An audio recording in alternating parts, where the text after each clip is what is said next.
Warrior Nation, welcome back once again to the Warrior Wrap-Up. I'm your host, as always, Sam Eglowitz. I'm here today with a throwback, a legend of Warriors of Wrestling. I'm here with, is Chris Steeler in the room?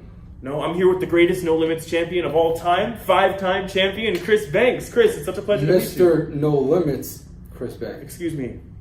Say it the right way. I'm still new here. Mr. No Limits, Chris Banks. Excuse me. How you doing? Nice to meet you. Nice to meet you, Sam. Mr. No Limits Nice Banks. to meet you on camera. Hell yeah, we had a brief interaction beforehand, but this is really our first kind of time sitting down and getting to chatting. So, I could sit here and pick your brain for hours. I could ask Mr. No Limits so much. You've been in the ring with some of the greatest that have ever been in Warriors. You've been in there with Homicide. You've been in there with Chris Steeler. You've been in there with Sonny Kiss, who is now performing in AEW. You've been in there with Biggie Biggs, recent Lifetime Warrior Award winner. You've Jason Karloff. You've been in there with the best of Warriors. So I guess I'll start with that since we're talking about it. Who are some of the guys or girls that you've been in the ring with that have really stuck out to you? Some of the proudest moments, proudest matches of your career, things like that. I mean, every time I step in the ring, it's a good opportunity. It was always fun. In Warriors specifically, I love the whole locker. You know what I'm saying? The atmosphere. The person I got in the ring with the most and got it on was Joey Ace. I guess that was like my nemesis. Like, big shout out to Joey Ace. So like he had a lot of fun, but it was like, I don't know, every match was different though. Like whoever I went in there with, it was like a different mindset. Like when you said Sonny Kiss, I smiled and laughed because Sonny Kiss, that was actually Sonny Kiss's first, what do you call that? Gimmick match? For as far like his first match, his first No Limits match, or his first kind of that was his non-ladder match. Okay. So I'm pretty sure because I remember him like being nervous about it and like me kicking it was like, yo, just like hang with me and shit. And like watch that match. That match was pretty dope. Sonny did his thing. And like Sonny rocked it. Sonny killed that match.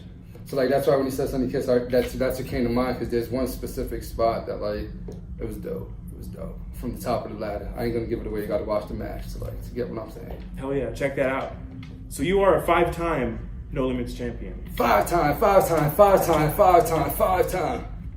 Most times anyone has held that championship. So, and for a long time, before I get to the question, you, Mr. No Limits, as you said, right? And that nickname is more than earned. So what was it about the No Limits championship and the No Limits division that kept you coming back? What made you not want to venture into the world championship or the tag championship? And that's no, shade to you. But you really found a home in the No Limits division and a home in that No Limits championship. So what was it about it that drew you to it and kept you there?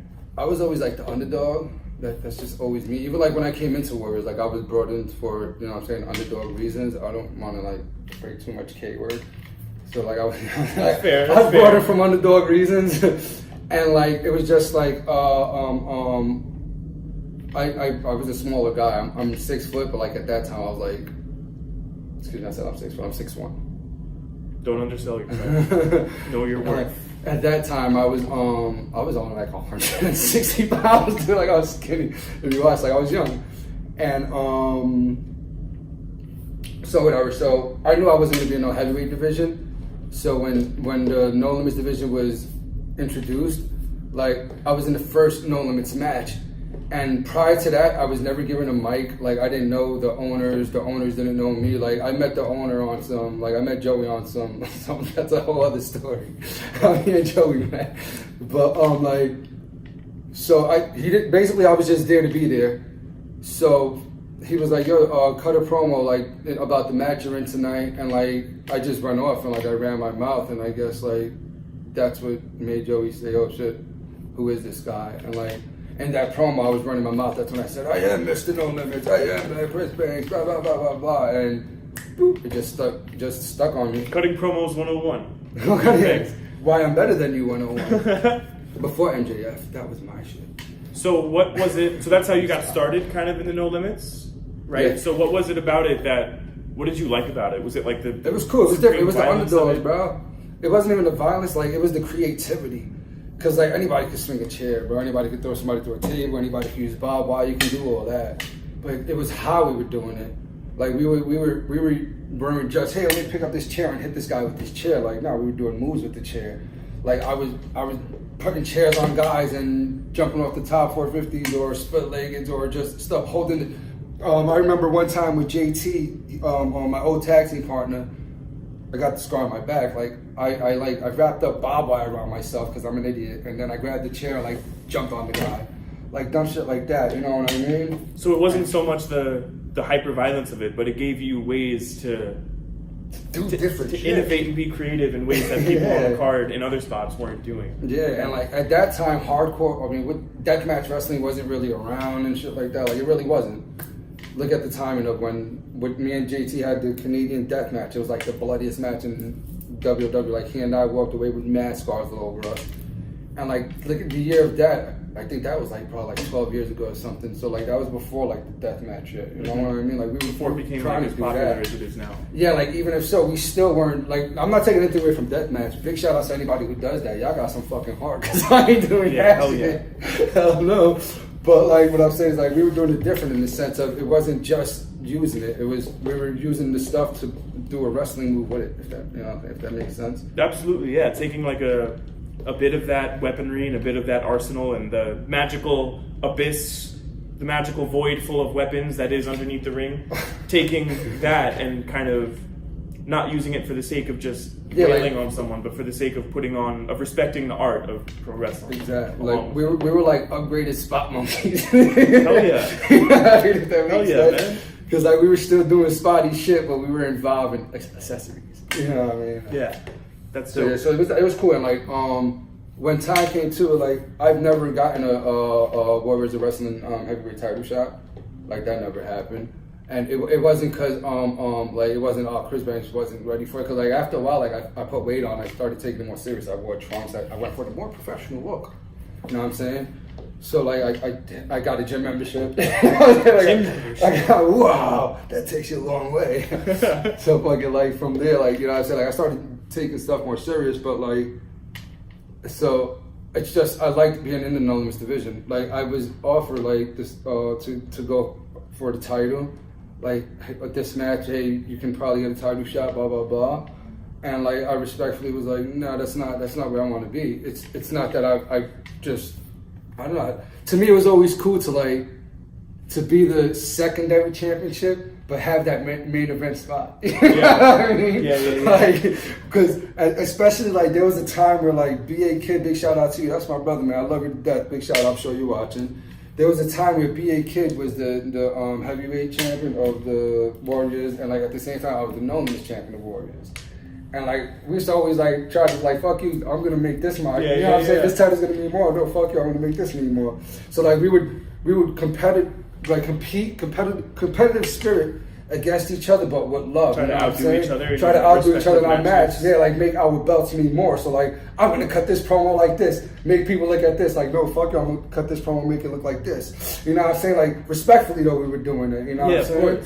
And like this shit, him and Abdul Nasir, like they ran with that 9/11 promo. Like I hated them because that was so dope. What was that? I wasn't here for that. 9/11. It was Abdul Nasir versus BA. They were like going for the title, whatever. 9/11, whatever. What year was that? But I forgot what year that was. Whenever 9/11 fell on a Saturday. Okay, gotcha. We'll check that later. Check that later. Maybe I'll edit the date on here. Yeah, right here. Where it says right here. So like that promo was just so dope. That's another one. Check out that promo. I don't want to give too much away. Go to Warriors of Wrestling YouTube page, warriorswrestling.com. Check out the Abdul Nasir 9/11 promo. Right here on the Warriors of Wrestling YouTube. Yo, it's dope. Is that how you get pops? Right? Oh, right here. I just did a cheap plug without realizing it. warriorsofwrestling.com, youtube.com/WOWTV live. Right now. But yeah, so like you know what I'm saying. So it wasn't something that I just loved being in the No Limits division. You know what I'm saying? Like it was just cool. It was different, and like what was cool too was like I respectfully like I was wrestling at other places with Joey's wishes and blessings. I mean to like defend the No Limits belt. You know what I'm saying? And like I was being smart as a champion. If that makes sense. Yeah, taking it at the part as I imagine that would go a long way in raising the prestige of the championship as well, right? I know our our World Heavyweight Championship has been defended overseas. Our tag championships have been defended overseas. So having the championship appear, you know, and be defended in as many places as possible is really, really cool. And I like also that you said that you kind of were you and B.A. Kid were trying to outdo each other in terms of the prestige of the championships, because that really fits in with the kind of underdog thing that you were talking about that originally drew you to the division, right? Because like the World Heavyweight Championship is supposed to be top championship, you know, maybe the No Limits is a little bit secondary. We'll see what we could do about that, and that's a cool attitude to have, and that's a cool reason to want to keep gravitating toward the No Limits Championship. That's awesome. Yeah, a few times we actually, the No Limits, despite what Dexter says, because obviously he didn't do his history of the No Limits Championship, but the No Limits Championship has been competed plenty of times in the main event as Chris Banks as the champion. And I could be wrong, but I believe, who was the other No Limits champion? Anthony Gamble was the No Limits champion? No, not Anthony. I don't believe so. Shane Taylor? I haven't been Shane here long Taylor, not enough Shane to know Taylor. these names. Whoever the fuck. I still have homework to do when it comes to Warriors. I'm not fully caught up. I'm pretty new here still. There's another No Limits champion. Is it recent? Yeah, like this was recent, like when I wasn't with Warriors, within 5 years, and well, he was. I think Dexter was around, and he was the No Limits champion, and he main evented the show. So I was just like, I don't know. Probably because that's one thing. Like I can't tell you much about Warriors, but I can talk about the No Limits division. I'm glad you brought up Dexter, because I did want to ask. I know you pop by the training from time to time. We're open Tuesday, Wednesday, and Thursday at Fun Station USA in Staten Island for training. So I know you pop around, a couple times a month as you're able. So I'm wondering if you've seen some of the crop of new guys training. I know you come to the shows as well quite often to sit back and enjoy, catch up with the locker room and stuff. So I'm wondering if you have any thoughts on kind of the current crop of guys, current crop of girls, the trainees, some of the guys that we're seeing on the show right now. Dexter, you mentioned making waves, E-Rock, Chris Steeler, the current No Limits champion, Joey Ace, fresh off a world championship. Boo that man! Boo! Boo! Some people I love you, Poppy. We got a corner of the crowd that kind of usually is not that happy to see him, to say the least. I do too. So what do you think of some of the crop of guys that are here now? Nah, that's cool though. I like Dexter. Pick a work. He's here all the time. Every time I come, he's here training, busting his ass. Max, Roger Mendez. Max Bain, you mean? Yeah, right? Max Gotcha, Bain. I figured. Roger Mendez. I don't know the gimmick name, so I don't want to start naming people. Understood. What's a gimmick name? What? A gimmick name? What's a gimmick name? But yeah, but you mentioned Steeler. Me and Steeler, we go way back. I love Steeler, bro. I honestly, I look at Steeler and I'm always like, how the fuck is this guy not signed? Like, good personality, works his ass off, could fucking wrestle his ass off. He's a leader in the locker room. Like, I got nothing but good things to say about him. Real talk, like, I've known Steelers for a fucking long time, probably before even Warriors was a thing. I've known Steeler. You know what I'm saying? Like, I always looked at Steeler like he's the guy that's gonna make it. I don't know how the fuck he's not signed, but that's just mind blows me every time. Like every time Steeler's name comes up, I'm just like, how the fuck is he not signed? And I don't think he's even in his prime yet, from what I see. I don't know exactly how old he is, but it seems like he's not slowing down even a little bit. And every time I see him, he gets better and better. I started coming to Warrior shows as a fan maybe around 2016, 17, and he was here then. And I see him now. He's evolved his look. He always evolves his catchphrases, his nicknames. He's constantly evolving. He invests in himself so much, and like he looks like, you know what I'm saying, he looks like a somebody. He absolutely does. You just look at him, he looks like, I'm like, how the fuck is this guy? He absolutely does. How am I not watching this guy on TV? Like that just fucks my head up all the time. But you could say, all you want about who he associates himself with. He's been allied with Scotty Priest recently. He got a little physical with me. I love Scotty Priest. Did he? Oh, so you probably deserved it then. You probably deserved it. You see, Scotty's one of my brothers, but I love Scotty. Me and Scotty got a lot of history. So if Scotty had to put his hands on you, you deserved it. So he wears this shirt. It's like a crop top almost. It's his little shirt, and it says Steelers, and it's got his job title because he works for Chris Steeler. There's nothing wrong with that. Steelers, special undercover keeper, enforcer of rules. I don't remember exactly what it is, but it spells out sucker. What? And it says in big. No, it doesn't. It says Steelers sucker, and then all the acronym over here. No. And so I said it, and he just. You see, that's your fault. But like, why would you say some shit like that? It says it on the shirt. That's his title. You got to call him a sucker for wearing his title. That's pretty shitty. It's like calling, I guess. It's like calling us a cheap Chief Executive Officer, CEO. It's the acronym. It's what it stands for. You know, I didn't think. All right. If you went to the Southampton Institution of Technology, would you like if people tell you you go to a shit school? I suppose not. I guess maybe I see what you're saying. So maybe there's a degree of discretion do involved. that, yes. Okay, I see. That makes total sense. Scotty just doesn't know. He just doesn't know. Scotty doesn't know. He doesn't know, I suppose. Someone should tell him.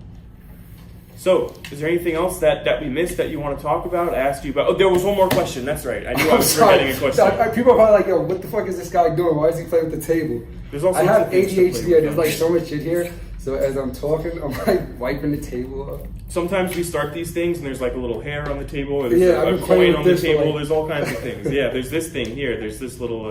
Yeah. I thought he was a part of the table. I He's been thought you charging me for a nuts while. this whole time. My next question I wanted to ask. I knew I had an extra question and I forgot it. So I hear a lot of guys that have more experience in pro wrestling kind of talk about how a lot of the newer guys and the guys that are training stuff, and girls as well, and this current generation of talent is kind of lacking a certain drive and motivation and competitive spirit that guys had years ago. And I'm wondering if you have anything to say to that from what you see here when you come to train at Warriors. It's different now, man. Like wrestling changes, bro. Like wrestling's like it's different now. Like I was just talking about that a few minutes ago before we came back here for this interview. Like I'm sorry, like I said that with my hand over my mouth. I was just talking about it a few minutes ago.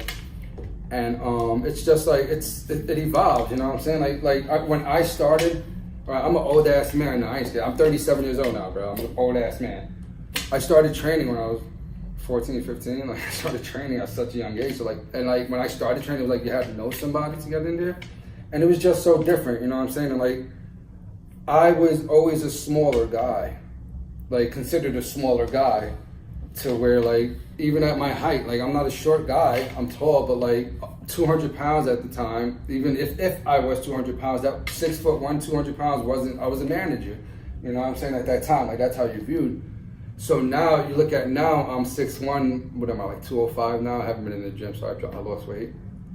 So I'm like I'm fucking 6'1", 205, and I'm a bigger guy if I were still wrestling today. Yeah. So that kind of, you know what I'm saying, that kind of blows my mind. And it's like, also same time, it's like, I think of it like, it's like anything, bro. It's the hustle, the hunger. Back in the days, it was like, wrestling was more low key and harder to get into. To where now it's an open book. All you gotta do is find your local spot. I'm not saying that's a bad thing, but I'm just saying like, so since it was more low key before, you like to get there you had to earn it, like you had to met somebody in the gym or something like that. So guys already went in with a certain look. To where now, not only that, everything was so like hidden and kayfabe. Hidden and what? What was that word? What? Huh? So it was different in the sense of people had to approach to be in it, to where now anybody can do it, but not saying anybody can make it. And I don't know, it's just, Anybody can attempt. I don't knock it, you know what I'm saying? Like I don't wrestle no more, so you know what I'm saying, I can't really say much on it. But like if I were to wrestle, yeah, granted I could do all that hot fucking I almost said something else that I should not say. I could do like the cool spotty stuff, like dude, look at my videos. Chris Banks, Google me. You know what I'm saying? Like I could do it like 450, 630s and all that hot flying cool stuff. Like, but to me, it never made sense to just do it to where now I can do that and it probably wouldn't make sense. But that's just me. But when I see it, I don't knock it. You know what I'm saying? I say it all the time. You know, like with students, like there's a million ways to do one thing, but there's one or two ways to do it wrong. You know what I'm saying? Yeah. Because it's like it's wrestling. Like you want to do what's gonna go with it. Whatever it's gonna evolve to, just go with it. You know what I'm saying? It's like how I feel about wrestling now is kind of irrelevant. For one, who the fuck am I? And two, I don't wrestle no more. But it's still like, I mean, do I like wrestling? Yeah, I like wrestling. I like where it's going, and it's cool that it evolves. And like, I hate to fucking say it. I hate to say it. I've been trying not to say it, but I'm gonna fucking say it. Guys are smaller now. That's what the fuck the business is. It's smaller guys, but so what? It's not. It absolutely doesn't have to be, and I don't think it is a bad thing by Yeah, nature that's what I'm at all. saying. So what? So we have some smaller guys here that have more power than some of the bigger guys. Yeah, yo, like I had fun with fucking E-Rock. Yeah. Because like E-Rock's young and he's small. when I was doing wrestling, I was thinking I was small. So like all the hot, flippy, jumpy shit, I'd be like, yo, try this. You know what I'm saying? I'd be trying to show it to because he's a smaller guy. So fuck it, if it works, why not? You know what I'm saying? And he's a great example too because he's so strong and he's so technically proficient. And he picks guys up for that Olympic slam, that angle slam that he does. He's picked up Steeler for that. He's picked up Scotty for that. He's picked up big guys. Yeah. Like that's what I was gonna say too. He's legit. He's also he's legit. He could be that size. He's and not very just legit. a professional. Like he's a legit wrestler. Like the guy's taking big guys down to the mat. Like he has trophies. He has medals and shit. Like he's a legit wrestler. Championships. You know what I mean? So that's a good thing. Once again, Absolutely. Granted, guys are smaller and like it drives me nuts when people are like, oh, wrestling, blah blah blah, wrestling, blah blah blah, like. So what? Old heads. Old heads. Fuck it. Ain't nothing wrong with old heads, you young bucks. No, not at all. Not at all. I'll give you I'm not to be messed with. I'll give you one back. I still have. No, but it's like. Yeah, I feel you, though. I hear you. I don't knock it, bro, because it's going to evolve. As long as, like, right now, bro, wrestling's hot, man. Fans are into it. So if that's what the fuck they want, then give it to them, bro. Oh, yeah. If the fan wants to see a lock-up powerbomb followed up with a 450 into a headlock, fuck it, get them that. That's what you're getting. That's what you're getting. That made no fucking sense, but you get what I'm saying, you know what I mean? I think that is, I was going to say that's who we do it for, but I shouldn't say the we because I'm not an in-ring competitor. That's who the business is but for. you're still fighting over what the fuck that's they're what the doing industry in the ring. is for. Bro, you're a commentator, correct or not? Yes. So guess what? If you don't say what I'm doing in that fucking ring, what I'm doing in that ring is pointless. I didn't mean to. Yeah, I agree. So you're as part of the match as the ref and the wrestler. I didn't mean to demean my own role, but I'm saying that a lot of I think what is forgotten, whether it's commentators, wrestlers, refs, is that it's all for the fans at the end of the day. Because if it's not for the people paying the tickets to sit in those seats, who is it for? Sales. Yeah, it's for the ticket sale. For the ticket sale. Ticket sale. Hell yeah, ticket sale. Ticket sale. Is there anything else you want to say? Anything else you want to reminisce on? Any other stories you want to tell? I'm sure you have plenty before I get you out of here. From a lot of questions. I'm sure there's a lot of stories, and I can go on forever on here. Believe me, especially if it was like a me and Joey interview, we would have this would be a 5-hour podcast. Maybe that's what we have to do next. A little podcast episode / YouTube video where we wrap up with you and Joey. That would be fun. Joey B or Joey Ace? Joey B. Or Joey B. Me, Joey B, Joey Ace doesn't fucking matter. I would love to get like a round table going one day. Yeah, I was gonna say, you want to have a good round table? I'll tell you the fucking. If you want to have a good Warriors round table, have me, Dirtbag Dan, fucking BA Kid, Joey B, and fucking Camacho. And how many guys could be in this round table? We'll say 6. 6. All right, Camacho and Bruiser. Who? Camacho? Oh, excuse me. Abdul Nasir. There we go. We'll beep that. Like we can tell Warrior stories. Or yeah, I'll stay with those. Hell yeah. Well, then, not the challenge, but the call out is made to those guys. Let's get that going. I would love to get that going. That would be an absolute pleasure. Be a fucking funny story. Bro. Any last words? Any last words? Any last words, brother? Well, tune into Warriors of Wrestling. Shout out to Warriors of Wrestling. Thank you for having me on. Shout out to you. Shout out to everybody, man. And shout out to the wrestling world. Stay tuned with wrestling, man. Just keep watching it, keep supporting, keep showing love. And after this, Google Chris Banks. Google Chris Banks. YouTube Mr. No Limits Chris Banks. Right here on the Warriors Wrestling YouTube channel. Click the link down below. Like, subscribe, and comment. I don't usually do that, but it felt appropriate for the moment. Mr. Banks. Thank you very much. Pleasure chatting, man. My pleasure.